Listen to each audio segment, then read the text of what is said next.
누가복음 6장 29절 같이 읽습니다. 너의 이 뺨을 치는 자에게 저 뺨도 돌려대며 내 겉옷을 빼앗는 자에게는 속옷도 거절하지 말라. 아멘.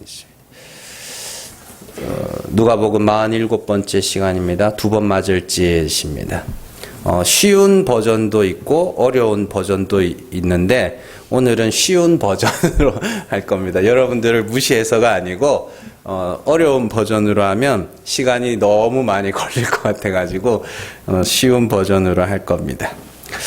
자, 최근에 몇 년 동안에 자주 들을 수 있었던 말 중에 하나가 진실규명, 그죠? 진실규명을 이라는 단어, 진상규명 이런 단어들이 우리가 많이 접할 수 있었습니다. 대형 사건이나 사고가 일어나면 사람들은 저마다 진실을 알고 싶다. 그죠? 사건의 진실을 알고 싶다. 밝혀라. 뭐 이렇게 이야기를 합니다. 그러면 사람들이 진실이 드러나면 믿는가? 믿어요? 믿던가요? 안 믿어요. 진실이 드러난다고 해도 사람들은 믿지 않습니다. 다만 자기들이 믿고 싶은 대로 믿고 생각하고 싶은 대로 생각할 뿐입니다.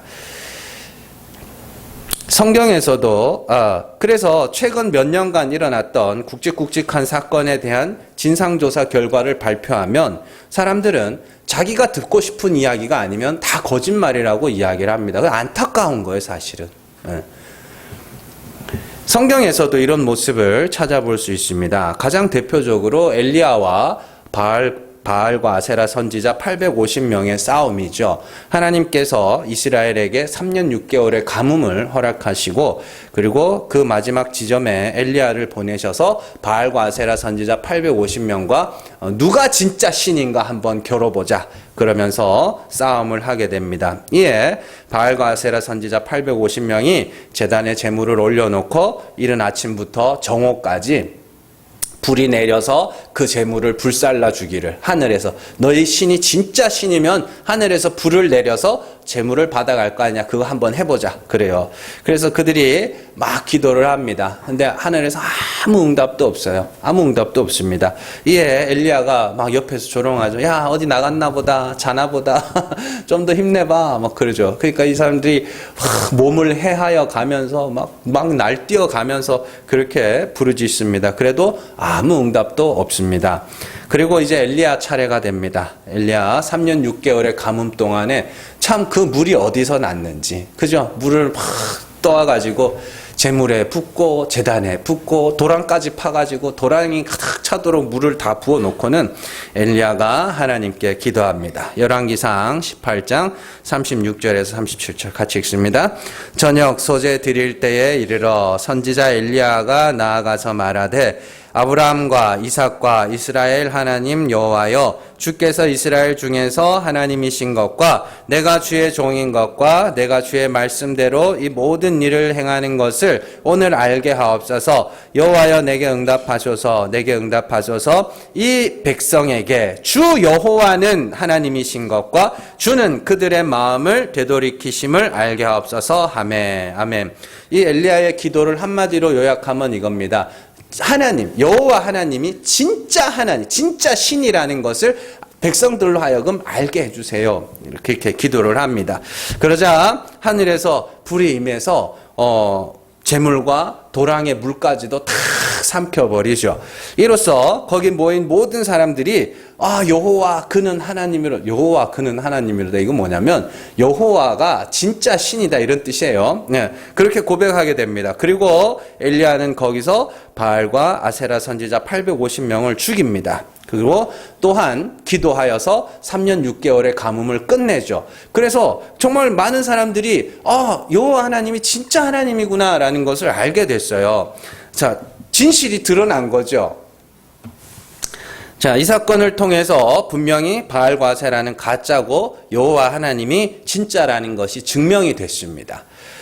그러면 보통 우리가 생각하기로는 진실이 드러나면 사람들이 어떻게 해야 돼요? 그 굴복을 해야 될 거 아닙니까? 아합 왕도 이세벨 왕비도 온 이스라엘 백성도 하나님이 참 하나님이심, 여호와 하나님이 참 하나님이신 것을 인정하고 우상도 끊고 이제 여호와께로 돌아와야 되는데 실제로는 그렇지 못합니다. 열왕기상 19장 1절에서 2절 같이 읽습니다. 아합이 엘리야가 행한 모든 일과 그가 어떻게 모든 선지자를 칼로 죽였는지를 이세벨에게 말하니 이세벨이 사신을 엘리야에게 보내어 이르되 내가 내일 이맘때에는 반드시 내 생명을 저 사람들 중 한 사람의 생명과 같게 하리라. 그렇게 하지 아니하면 신들이 내게 벌 위에 벌을 내림이 마땅하니라 한지라. 아멘. 보세요. 이게 이세벨이 한 말입니다. 이세벨의 반응. 자, 여호와 하나님이 진짜 하나님이신 것이 드러났습니다. 진실이 규명이 된 거죠. 그런데 어떻게 해요? 어떻게 해요? 엘리야를 죽이겠대요. 그리고 뭐라 그래요? 신들이 내게 벌 위에 벌을 내림이 마땅하다. 아직도 바알과 아세라가 있는 줄로 아는 거죠. 그걸 보고도. 사실 사람들이 원하는 것은 진실이 아닙니다. 사람들이 원하는 것은 내가 결정한 것, 내가 선택한 것에 대한 지지와 응원입니다. 네. 여러분들은 다를 거라고 생각하지 마세요. 우리도 마찬가지입니다. 자, 이런 이야기가 또 나와요. 미가야 선지자의 이야기를 보면 이것도 아합 왕 때 일어났던 일이거든요. 사람들이 진정으로 원하는 게 뭔지를 알 수 있습니다. 아합과 여호사밧 왕은 둘이서 손을 잡고 아람 나라를 쳐서 길앗을 회복하려고 그렇게 계획을 세웁니다. 이에 여호사밧 왕이 아합 왕에게 야, 우리가 결정할 것이 아니라 선지자들에게 한번 물어보자. 하나님의 뜻을 한번 물어보자. 그게 진짜 하나님이 원하시는 것인지 한번 물어보자. 그렇게 이야기를 합니다. 이에 아합이 선지자 400명을 모으고 전쟁을 해야 될지 말아야 될지를 물어봅니다. 그때 400명의 선지자가 하나같이 주께서 그 성읍을 왕의 손에 넘길 것이니 전쟁하러 올라가십시오. 그렇게 이야기를 합니다. 하나같이. 그때 여호사밧이 굉장히 중요한 말을 해요. 열왕기상 22장 7절에서 8절 같이 읽습니다. 여호사밧이 이르되 이 외에 우리가 물을 만한 여호와의 선지자가 여기 있지 아니하니까 이스라엘의 왕이 여호사밧 왕에게 이르되 아직도 이물라의 아들 미가야 한 사람이 있으니 그로 말미암아 여호와께 물을 수 있으나 그는 내게 대하여 길한 일은 예언하지 아니하고 흉한 일만 예언하기로 내가 그를 미워하나이다. 여호사밧이 이르되 왕은 그런 말씀을 마소서. 아멘. 보세요. 여호사밧이 아합에게 우리가 물을 만한 여호와의 선지자가 여기 없습니까? 이렇게 물어요. 그러니까 자기가 봐도 400명이 나와서 전부 다 전쟁하면 승리할 거니까 올라가라고 하는 게 이게 말이 안 되는 거예요. 그냥 자기가 봐도 그냥 왕이 듣고 싶은 말을 해주는 거예요. 선지자들이. 그러면서 물어봐요. 아, 여기는 진짜 선지자가 없어요? 여호와의 선지자가 없어요? 이렇게 묻습니다. 그러자 아합이 뭐라 그러냐면 하나 있기는 하나 있기는 있는데 그 인간은 맨날 내가 듣기 싫은 말만 한다고 안 될 거라는 이야기만 한다고 그렇게 이야기를 합니다. 자, 그러면 그래서 미워한다고 그래요. 뭔 말인지 아시겠어요? 아니, 그러니까 아합에게도 하나님의 뜻이 중요한 게 아니고 그냥 자기가 듣고 싶은 말을 해주기를 바란다는 소리죠. 그러니까 아합이 원하는 것은 자기 결정이 옳다고 지지해주고 인정해주는 선지자였습니다. 그래서 미가야는 이렇게 다시 불려와요. 그래가지고 이제 아합에게 와서 전쟁에 관한 예언을 하는데, 근데 이제 미가야를 데리러 갔던 신하가 이렇게 미가야를 데리고 오면서 이야기를 해요. 아유, 그냥 좋게 넘어가자. 그냥 듣고 싶은 말 그냥 한마디만 해주면 되잖아. 그래요. 그러자 미가야가 진짜로 듣고 싶은 말을 해줍니다. 한번 보세요. 열왕기상 22장 15절에서 17절 같이 읽습니다. 이에 왕에게 이르니 왕이 그에게 이르되 미가야야 우리가 길르앗 라모스로 싸우러 가랴 또는 말랴. 그가 왕께 이르되 올라가서 승리를 얻으소서. 여호와께서 그 성읍을 왕의 손에 넘기시리이다. 왕이 그에게 이르되 내가 몇 번이나 내게 맹세하게 하여야 내가 여호와의 이름으로 진실한 것으로만 내게 말하겠느냐. 그가 이르되 내가 보니 온 이스라엘이 목자 없는 양같이 산에 흩어졌는데 여호와의 말씀이 이 무리에게 주인이 없으니 각각 평안히 자기의 집으로 돌아갈 것이니라 하셨나이다. 아멘. 잘 보세요. 미가야가 와가지고 다른 400명 선지자랑 똑같이 올라가서서 승리를 얻으소서 여호와께서 그 성읍을 왕의 손에 맡기셨나이다 이렇게 이야기를 해요. 그런데 아합이 되게 웃겨요. 16절 보시면은 자 왕이 그에게 이르되 내가 몇 번이나 내게 맹세하게 하여야 네가 여호와의 이름으로 진실한 것으로만 내게 말하겠느냐. 그 지가 들어도 아합 왕이 자기가 들어도 미가야가 하는 말이 여호와가 하는 말이 아니라는 걸 알고 있어요. 그러니까 이제 이 미가야가 그제서야 어떻게 해요? 가면 다 죽어. 가면 당신 죽어. 목자 잃은 양처럼 다 흩어지게 될 거야. 그 목자가 누구예요? 왕이에요. 이스라엘 왕. 아합이 죽어서 다 흩어지게 될 거야. 그럽니다. 그죠? 진실한 것으로 말해달라 그래요. 그래서 진실을 말해줍니다. 그러면 아합이 그 말을 듣고 어떻게 했을까요? 예? 어떻게 했을까요? 진실을 들었네요. 어떻게 했을까요?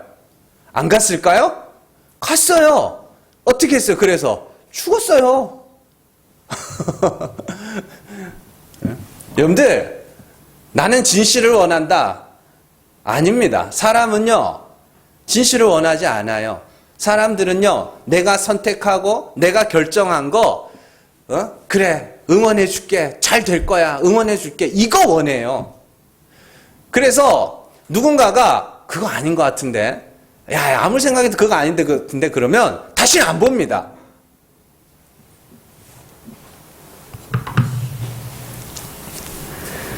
대부분의 사람들이 원하는 것은 진실이 아닙니다. 그래서 지금 우리가 일련의 사건들을 한번 보시면, 정말 한번 보세요. 이게 지나온 시간, 한 10년 전부터 시작해서 큰 사건도 한번 생각해 보세요. 진실이 드러났는데, 아무도 안 믿습니다. 아무도 안 믿어요.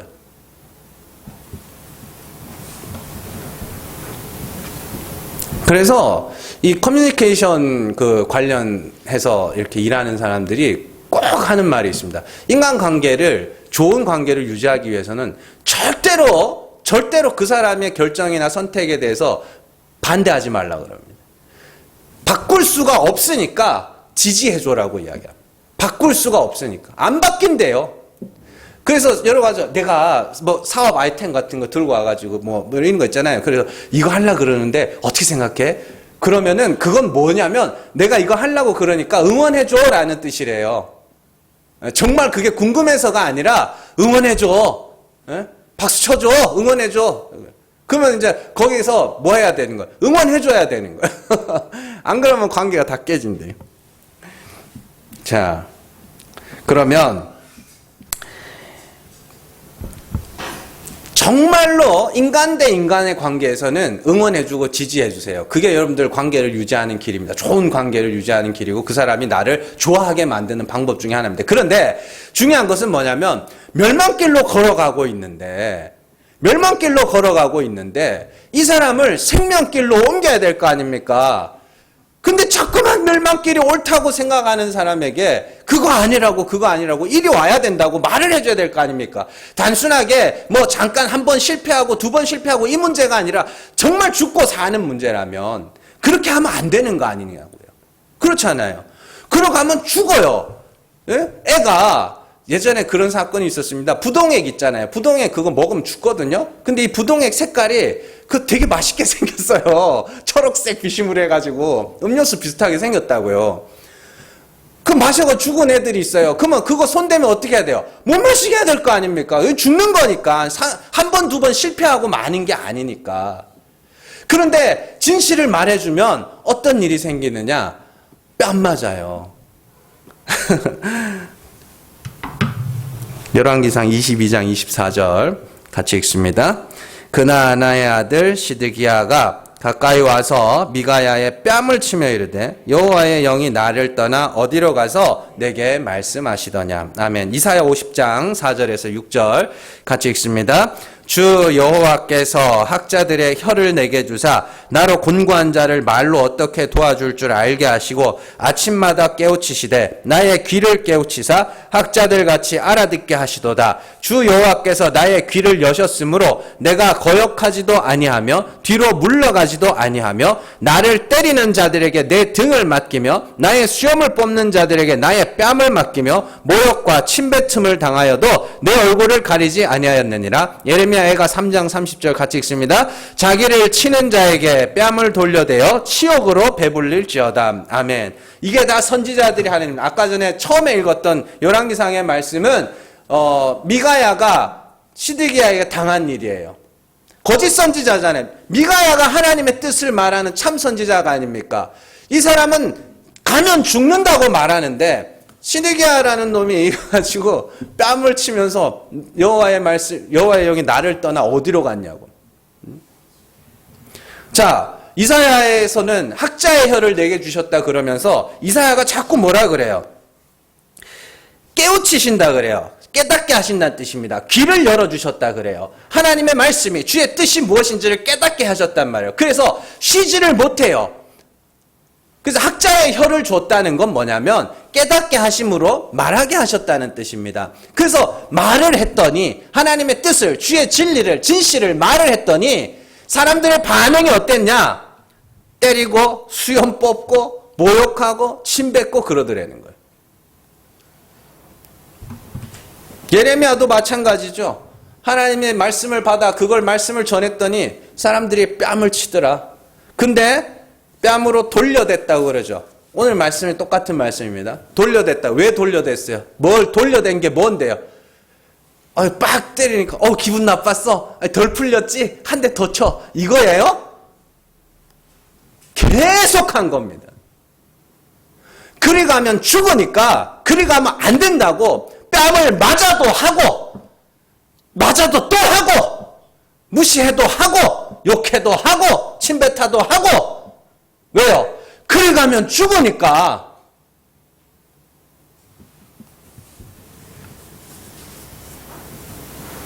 그게 오늘 말씀의 내용입니다. 이 뺨을 치면 이쪽 뺨도 돌려대라는 말씀은 한 대 때리면 기분 나쁘니까 두 대 때려라. 기분 풀리려면 때려라. 이런 사람 못하는 그게 아니라 하지도 못할 걸 자꾸 시킨. 옷을 뺏겼잖아요. 뭐 하다가 뺏겼는데요? 말씀을 전하다가 뺏겼잖아요. 그러면 또 전해요. 그래도. 왜요? 또 뺏기려고. 그 이야기입니다. 계속 하는 거. 그게 아니니까 계속 하는 거.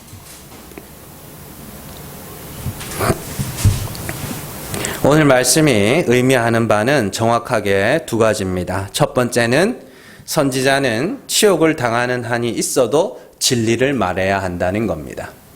선지자라니까 뭐 대단한 거 생각하지 마세요. 여러분들 하나님이 어떠한 분인지를 알게 된 자, 귀가 열려서 그 하나님이 죽은 자를 살리시는 분이심을 깨닫게 된 자들이 다 선지자적 사명을 가진 하나님의 기름 부으신 왕 같은 제사장들이라고 제가 분명히 말씀을 드렸습니다. 여러분들이 선지자예요. 네. 선지자는 치욕을 당하는 한이 있어도 진리를 말해야 됩니다. 앞서 구약의 두 사건을 통해서 사람들은 듣고 싶은 말을 원하지 진실을 원하지 않는다고 제가 말씀을 드렸습니다. 그럼에도 불구하고 선지자적 사명을 받은 우리는 반드시 진리를 말해야 됩니다. 그러면 여기서 중요한 게 그럼 도대체 사람들이 원하는 말, 듣고 싶은 말이 뭐냐? 사람들이 무슨 말을 듣고 싶어 하느냐? 하나님은 사람의 행위를 보시고 그에 따라 판단하시는 하나님이시니 죄짓지 말고 거룩하고 깨끗하고 의롭고 경건하게 살아라. 요게 사람들이 듣고 싶은 말입니다. 어떤 사람은 아니라고 할 수도 있습니다. 아닌데? 난 아닌데? 아니요. 근데 사람들이 진짜 듣고 싶은 말이 그거예요. 왜냐하면 이게 아담의 때로부터 모든 인간들이 추구하는 바거든요. 실상 그렇게 살지 못한다 할지라도 그렇게 말을 해준다는 건 뭐냐면 내게 뭐가 있다는 소리예요. 가능성이 있기 때문에 그렇게 말을 해주는 거거든요. 자, 거짓말을 하지 마세요. 거짓말 안 해야 하나님이 의롭다 하십니다. 라고 말했다고 치자고요. 그러면 그 말 자체에 뭐가 담겨져 있어요? 네가 지금 상황이 안 좋아가지고 거짓말도 하고 죄도 짓고 하고 있지만 조금만 상황이 좋아지고 그러면 얼마든지 너는 거룩하게 살 수 있다라는 그런 가능성이 그 안에 내포되어 있기 때문입니다. 이해가 되세요? 바꿔 말해볼까요? 안 돼. 안 돼, 안 돼. 야, 안 돼, 안 돼. 우리 다 죄인이야. 너 거짓말 한번 하지 말아봐. 되나, 안 되나. 이렇게 하면 되게 싫어한다니까요, 그걸. 왜 그럴 것 같으세요? 나는 할 수 있는데 지금 상황과 형편과 여건이 안 돼서 못하고 있을 뿐이지 얼마든지 할 수 있는 자인데 왜 무시해? 이렇게 되는 거예요.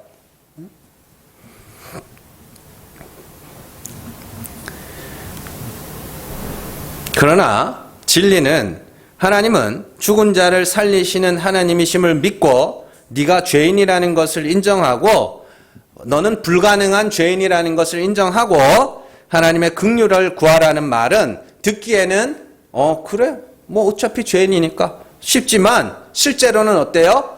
굉장히 하기가 어렵습니다. 굉장히 하기가 어렵습니다. 그래서 요한계시록에서 주의 두루마리를 받아 먹죠. 그러자 입에서는 굉장히 달았는데 배에 들어가니까 속이 썼다고 그래요. 왜 그래요? 왜 썼어요?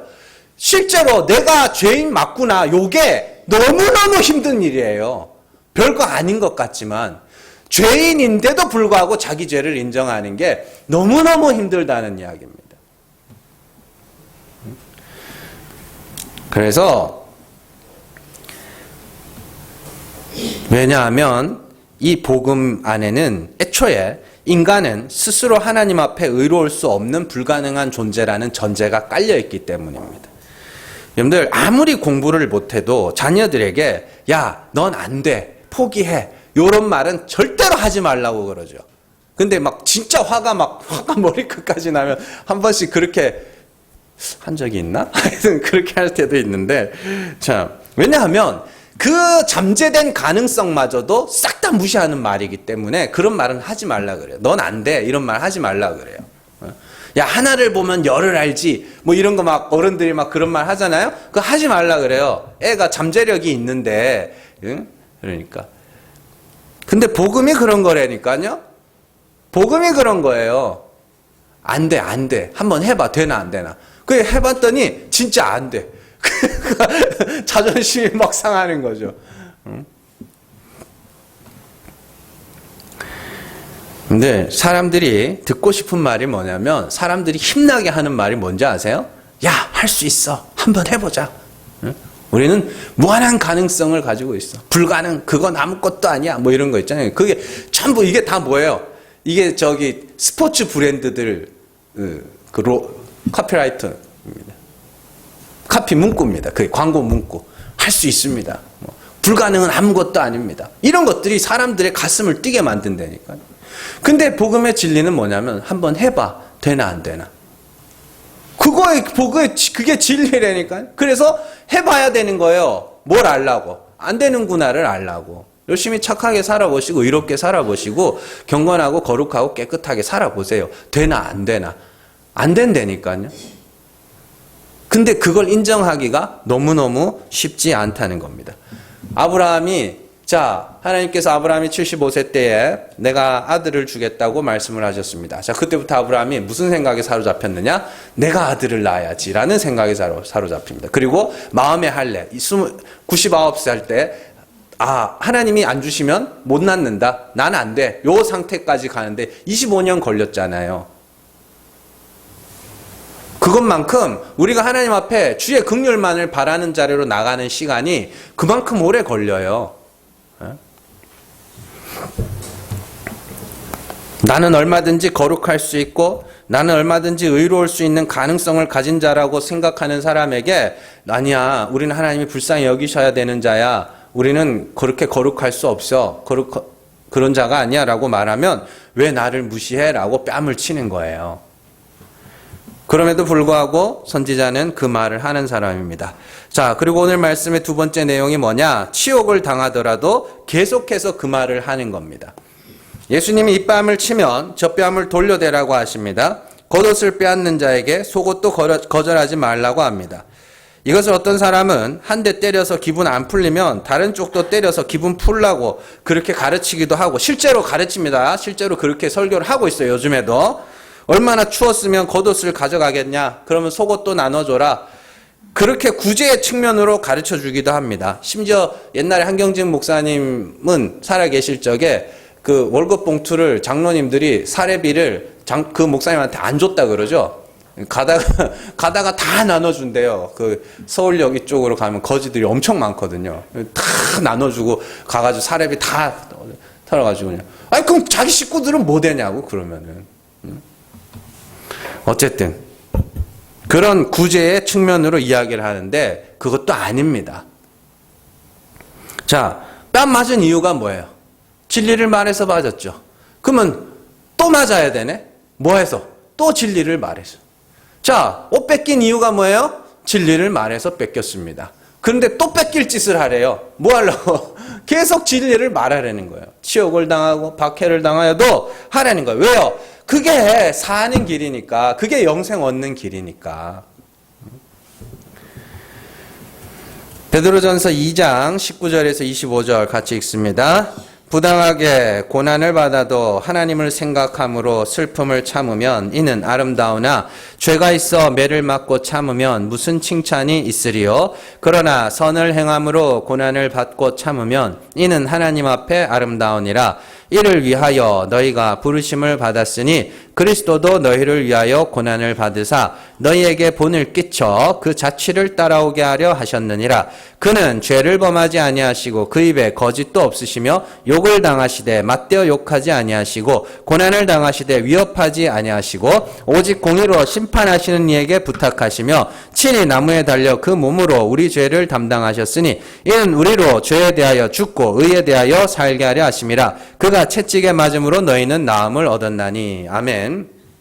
자, 여러분들, 예수님이 어떤 고난을 받으셨는지가 중요한 것이 아니라 왜 고난을 받았는지가 중요합니다. 보시면 예수님이 욕을 당하시고 22절부터 나오죠. 욕을 당하고 고난을 당하고 십자가에서 죽으신 그 고난들.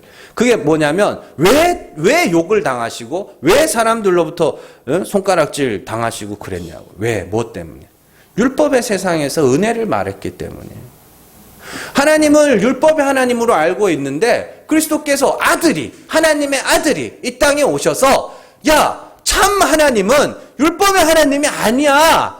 은혜의 하나님이야. 그러니 죄를 자백하고 죽어. 그게 회개하라 천국이 가까웠느니라에 들어있는 내용입니다. 죄를 자백해. 네 죄를 알고 죄를 자백하고 하나님의 긍휼을 구해. 그래야 구원 얻는 거야 라고 이야기합니다. 다들 내가 열심히 율법 지키고 경건하고 거룩하게 그렇게 살고 있는데 와가지고 그거 아니라고 이야기를 하는 거예요. 여러분들 왜 바리새인들이나 왜 유대 종교 지도자들이 돈까지 써가면서 예수님의 부활을 숨기려고 했는지 아세요? 왜? 뭐 때문에? 그냥 뭐 예수님이 죽은 자 가운데서 살아나면 뭐가 달라진 자기들한테? 자기들이 지금까지 가르친 게 거짓으로 드러나는 거예요. 왜요? 하나님이 죽은 자를 살리시는 분임을 그리스도가 증명해버렸잖아요. 자기들이 가르친 하나님은 율법 열심히 지키면 그에 상응하는 대가와 보상을 주는 그런 하나님이었는데 하나님은 죄를 자백하고 하나님의 긍휼을 부르짖는 자들의 그들을 구원하시는 하나님이라는 것을 그리스도께서 증명을 해버리셨다고요. 그러니까 그 부활을 그렇게 감추려고 한 겁니다. 그게 뭐라고?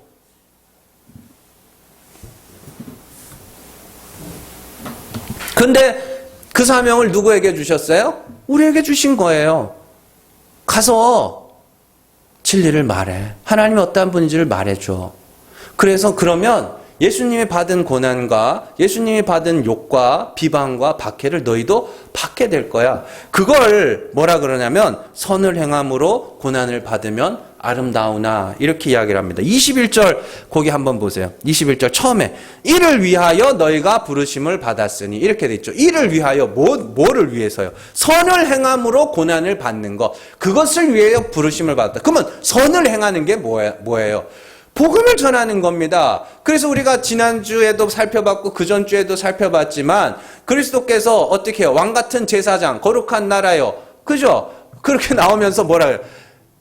어두운 데서 불러내어 기이한 빛에 들어가게 하시니 아름다운 덕을 선포하게 하려 함이라. 그게 선을 행하는 거라니까요.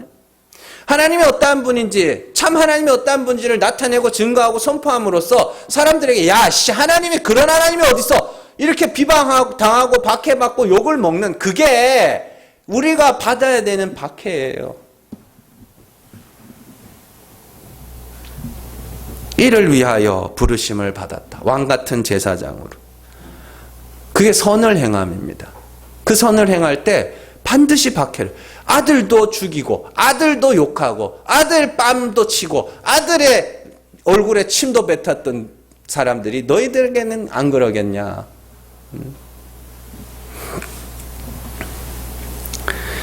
그래서 복음을 전할 때 복음 때문에 고난받고 복음 때문에 참으면 그들이 복된 자야. 그렇게 이야기를 하는 겁니다.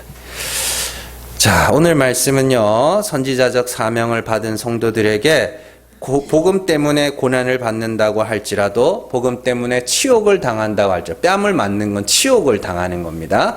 치욕을 당한다고 할지라도 어떻게 해요? 또 전하고 또 전하고 또 전해라. 복음을 말해서 뺨을 맞고 옷을 뺏겨도 또 뺨 맞을 말을 하고 또 옷을 뺏길 말을 해. 이런 뜻입니다. 여러분들 믿음은 어디서 난다 그래요? 들음에서 난다 그러죠. 근데 말해주는 이가 없이 어떻게 들을 수 있겠느냐? 보내신 자가 없으면 어떻게 말하는 자가 있겠냐? 그렇게 이야기를 하죠. 자, 우리 복음 증거 해야 됩니다. 복음 증거의 원동력은 첫째는 하나님과 예수 그리스도를 향한 우리의 사랑이며 둘째는 믿지 않는 자들을 향한 우리의 긍휼의 마음이에요. 베드로전서 3장 8절에서 11절 같이 읽습니다. 마지막으로 말하노니 너희가 다 마음을 같이하여 동정하며 형제를 사랑하며 불쌍히 여기며 겸손하며 악을 악으로 욕을 욕으로 갚지 말고 도리어 복을 빌라. 이를 위하여 너희가 부르심을 받았으니 이는 복을 이어받게 하려 하심이라. 아멘. 여기서도 이를 위하여 너희가 부르심을. 그러니까 이렇게 보면서 이게 형제 사랑하고 불쌍히 여기며 악을 악으로 욕을 욕으로 갚지 말고 이게 단순히 그냥 성도들이 그냥 일상생활 속에서 사람과 사람 사이에 일어나는 일이라고 그렇게 생각하시는데 아니요.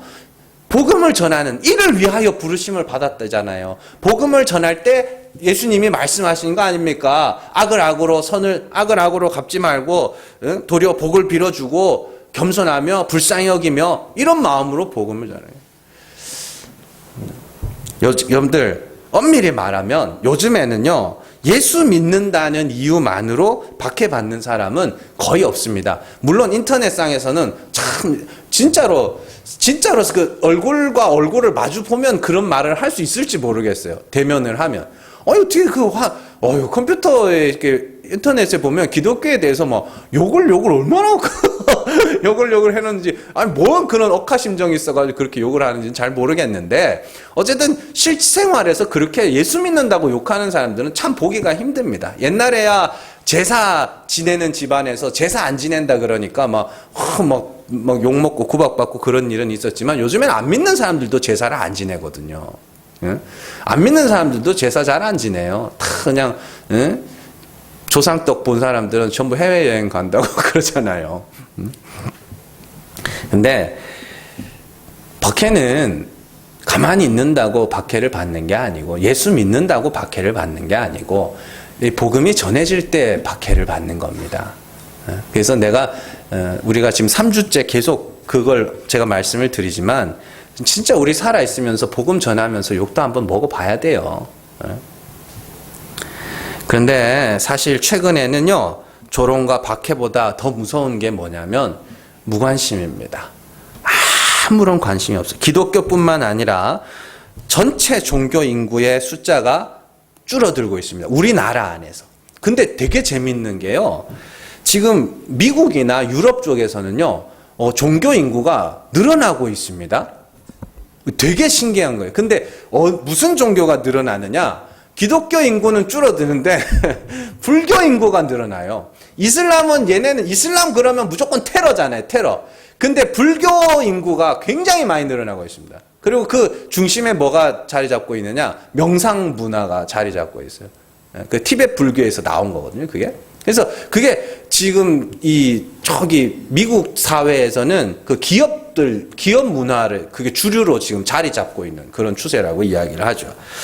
자, 이제 우리가 복음을 전하는 선지자적 사명을 받은 우리가 싸워야 하는 것은 어떻게 보면 박해와 비난 이런 게 아니라 사실은 무관심일 수 있습니다. 차라리 뺨을 치고 차라리 옷을 빼앗으면 듣기라도 한다는 말이잖아요. 듣고 기분 나쁘니까 그렇게 반응을 보이는 거 아닙니까? 그런데 이제는 관심조차 없습니다. 관심조차 없고 그냥 그래서 이런 세상 뭐 해도 그냥 니는 떠들어라. 니는 떠들어라. 나는 내 할 일 할란다. 이런 세상에 살고 있어요, 우리가. 그 말이 좋아서 뭐 각자의 취향을 존중한다고 그러는 거지. 사실 그거 나쁘게 보면 무관심이거든요. 그러나 이 무관심의 세상에서도 복음 전하기를 멈추어서는 안 됩니다. 그들이 무관심하다고 하나님의 심판이 비켜가는 것도 아니고요. 그들이 무관심하다고 하나님의 역사가 멈추는 것도 아닙니다.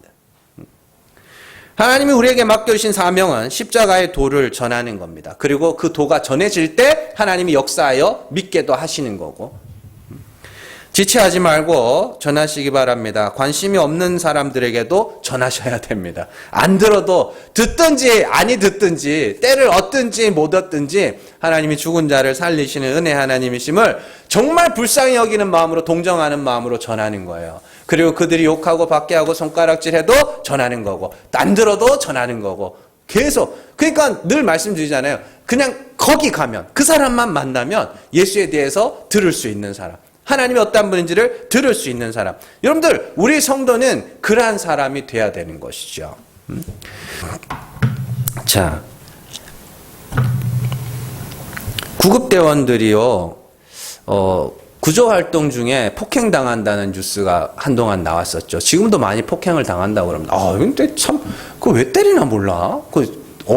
대부분 술 취한 사람들이에요. 술 취해가지고, 언제 맞냐면, 술 취해서 길바닥에 누워있잖아요. 추울 때, 이게 한여름에도 밤에는 춥습니다. 그냥 술 취해가지고 자면. 그러면 누가 신고를 하잖아요. 그럼 먼저 이게 경찰이 오겠죠. 경찰이 오고 이래가지고, 이 사람 좀 몸이 안 좋다 그러면 119가 온단 말이에요.